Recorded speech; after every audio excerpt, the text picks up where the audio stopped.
สวัสดีสมาชิกทุกท่านเนาะวันนี้พีซีพีอาสาสิมารีวิวที่ว่าเบาหรือค่าฟ้ามาเนาะโลมันห้วนนะใช่เนาะนะเขาจะหาเป็นเนาะประมาณนี้เลยนะอันนี้จะเป็นที่ว่าเบาอันเดอรินเนาะ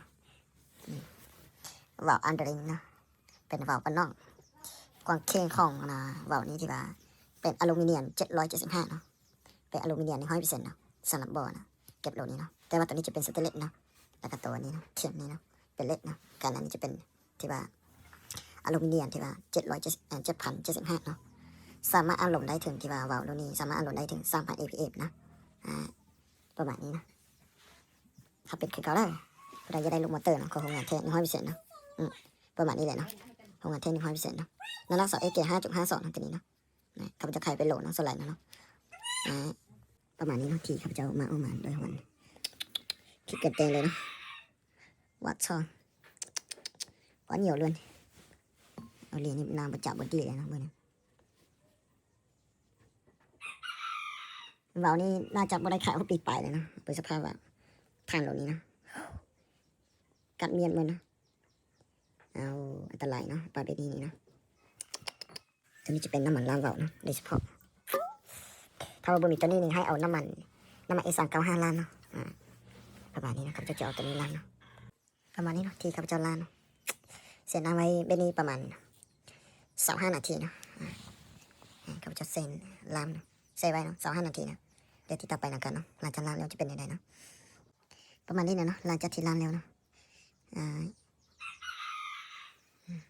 สะอาดเลยเนาะทานแล้วจะเป็นแบบนี้สำหรับทานโลนี้ใช้เวลาน้ำซุปนี่ที่ว่า3 เดือนต่อเทื่อนึงถ้าว่าเขายันล้านเนาะเขาใช้ดุกๆเนาะเดือนนึงเท่านึงก็ได้นะแต่บ่ให้เกิน3 เดือนนะทานโดนี้นะประมาณนี้นะโอ้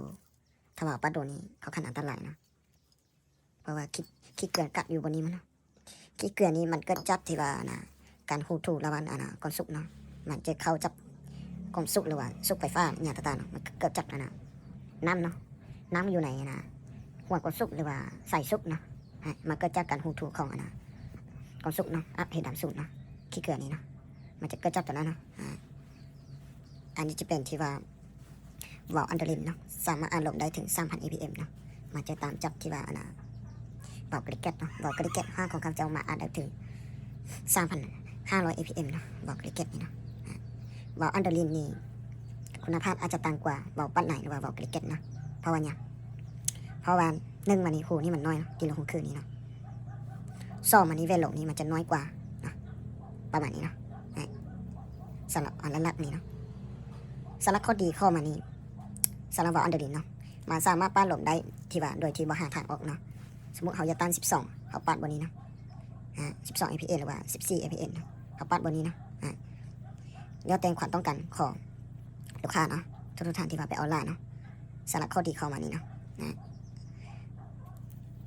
ประมาณนี้เลยเนาะมันจะมีทั้งข้อดีและข้อเสียเนาะเกี่ยวกับระบบวาล์วนี้เนาะผู้ใดอยากรู้รายละเอียดสังเกตสามารถรีบบอกหาได้เนาะหรือว่าผู้ใดอยากได้ลูกปืนเนาะสามารถทหารได้เนาะเป็นลูกของงานไทย100%เนาะขนาด5.52นั่นน่ะ2 เอเกนตัวนี้เนาะแต่ละลูกนั่นน่ะเท่ากันมันนะ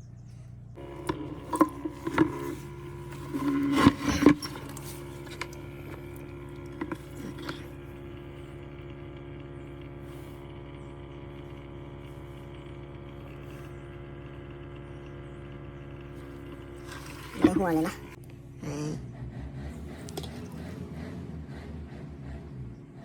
ปัจจุบันนี้มีโลกนอนอยู่นะ